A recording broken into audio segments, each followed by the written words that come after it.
Masih dari Malra Tribuners, pedagang tertib Pasar Langgur kembali rapi dan nyaman.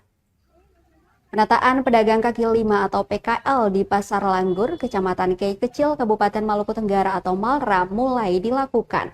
Pasalnya, sudah terlalu lama Pasar Langgur terlihat semrawut dengan aktivitas pedagang yang menerobos ke badan-badan jalan dan merampas hak pejalan kaki.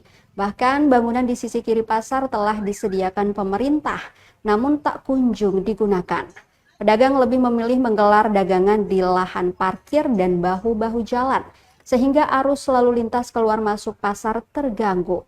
Atap lapak yang menggunakan tenda terpal dan tiang dari kayu maupun bambu menciptakan suasana semrawut dan kumuh.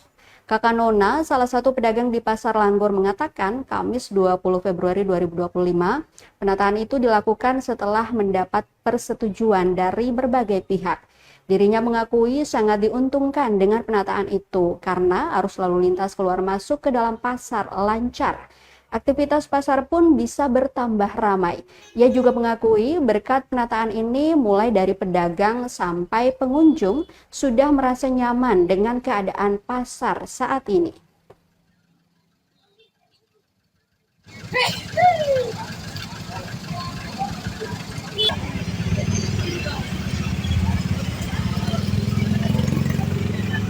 Download Tribun X sekarang, menghadirkan lokal menjadi Indonesia.